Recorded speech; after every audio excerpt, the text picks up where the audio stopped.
السلام عليكم ورحمة الله وبركاته. الله يسعد اوقاتكم جميعا. معكم اخوكم فراس مطبخ اصل النكهة. يا رب تكونوا بخير وسلام. شو يلا ما بيأسر. انا اليوم الله هيك هيأ لي شوية مانجا، اما على كيفكم. شوفوا ما شاء الله هاي المانجا يا شيء بشهي. هدول صدفة لحتى اللي تلقطون هيك لقطة. المهم اللي اول ما خطر ببالي عصير المانجا، لانه هاي الفاكهة تعتبر أميرة الفواكه أو ملكة الفواكه، إلى مسميات كتير. ليش؟ غنية بكتير يعني أشياء مفيدة، مثل مجموعة فيتامينات من A و B و G و C و د. طبعا غنية بالمغنيسيوم ومضاد للأكسدة ومضاد للسرطان، بنظم دقات القلب. يعني ما شاء الله موسوعة كاملة من الشغلات المفيدة بقلب قطعة هالفاكهة هاي. تمام. انا اليوم راح اعمل طريقتين عصير المانجا الطبيعي المعترف عليه، وعصير السموثي اللي بينضاف له حليب. يعني شغلتها كثير بسيطه، يعني ما أنا شغله صعبه. وراح بلش ان شاء الله هلا. اول شغله راح جهز لعصير المانجا. بده انه عصير المانجا في له طريقه خاصه مشان تاخذوا يعني التقل تبع العصير. عصير المانجا معروف عنه انه قوامه بتصير ثقيله. ما كل الناس بتعرف طريقة انه يعني كيف هذا بضل هيك وزنه ثقيل او كثافته ثقيلة. المهم هاد هيك. اول شغلة رح نشيل هاي العقبة هاي، بس تقشير ما رح اقشرها، بدي اعصرها بقشرة. انا هون سر كثافة المانجا لما بكون ثقيل. تمام. في اكثر من طريقة لتقشير المانجا. في هاي الطريقة تاخدوها هيك بالنص،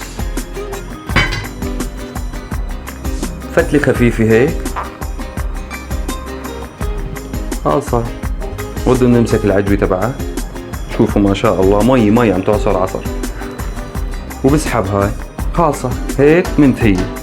كمان راح احط حبة ثانية، كمان بشيل الطرف هيك بهاي الطريقة. كمان نفسها برمي خفيفة.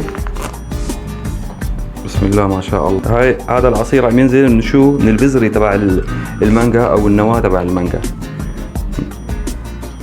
ما شاء الله تبارك الله. طبعا هاي العجوة او النواة او البذرة تبعها ما بتنكب، هاي تسلايته الى طريقة بالاكل بتجنن. هاي اطيب شيء من المانجا. وبقطعهم هيك بقشروا مثل ما حكينا، ما قشرناه. طبعا مغسول ومنشف على النقطة، وكان محطوط وين؟ بالفريزر مشان يضل بارد.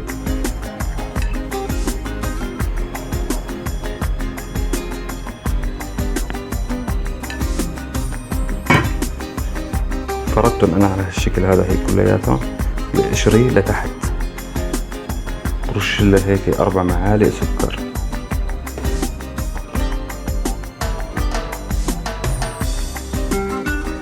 بنتي عم تقول كثير 4 معالق، حاجة 3. السكر بيلعب دور كبير بتقل المانجا او كثافة المانجا. كل ما بتزيدوا سكر، طبعا بدكم تحطوا قبال السكر مي. تمام. بتزيدوا سكر سبحان الله ومي بتحسوا انه ثقيل. غير انه المانجا كثافتها ثقيلة، كمان السكر بيلعب بكثافة المانجا مع القشرة تبعية المانجا. هاي هلا هيك جاهزة.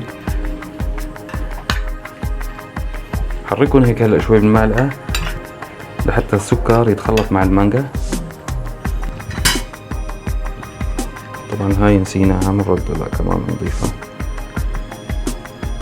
بنحرك.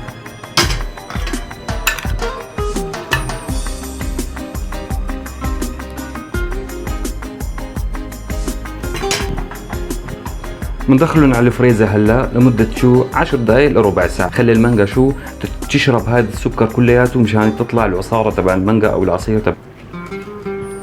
هلا بدي اعمل عصير السموثي اللي هو حليب شيء اساسي طبعا، وبدي حبتين مانجا كبار تقريبا كل وزن وحده حوالي 400 ل 450 غرام. تمام. بس هاي ما لازم نخليها بالقشرة، هاي بدنا نقشر. بيطلعوا معلقتين اللي هن القشور هيك جاهزات.